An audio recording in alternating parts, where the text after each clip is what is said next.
On en vient à cet enlèvement de masse au Cameroun. Les autorités affirment qu'une trentaine de femmes ont disparu dans l'ouest du pays. Les victimes auraient été torturées avant d'être capturées. La préfecture évoque l'acte de terroristes armés. C'est comme ça que le gouvernement appelle les groupes séparatistes qui sévissent dans les régions anglophones. Marcel Amoko, bonjour, on vous retrouve en direct de Yaoundé.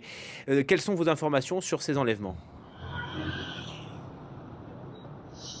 Bonjour, difficile pour l'instant de savoir le nombre exact de ces femmes enlevées, mais le chiffre varie entre 30 et 50 selon les sources, et des femmes dont l'enlèvement a été confirmé le 19 mai dernier dans une vidéo devenue virale, vidéo dans laquelle on voit ces femmes âgées d'une cinquantaine d'années pour la plupart d'entre elles, assises à même le sol, apeurées, et une voix, probablement celle d'un séparatiste anglophone, a annoncé qu'elles sont des traîtres et de ce fait donc méritent la mort. Il faut dire que ces femmes étaient sorties dans les rues pour manifester contre les taxes imposées par les séparatistes armés aux populations dans ces régions anglophones du Cameroun, des taxes qui varient entre 1000 francs, 10 000 francs CFA par mois pour les hommes, environ 15 euros, 5 000 francs CFA pour les femmes, environ 7 euros, et 500 francs CFA, un peu moins d'1 euro pour les enfants, des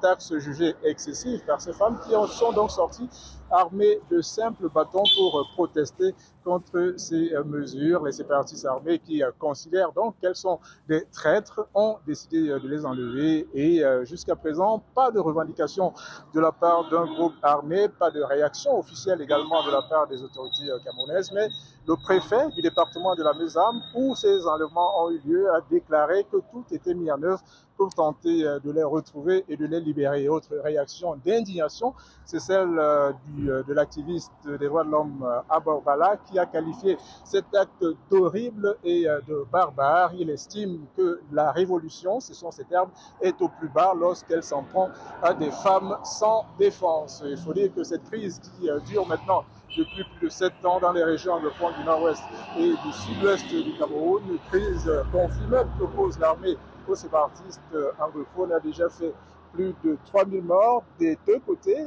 également des centaines de milliers de réfugiés et de déplacés internes.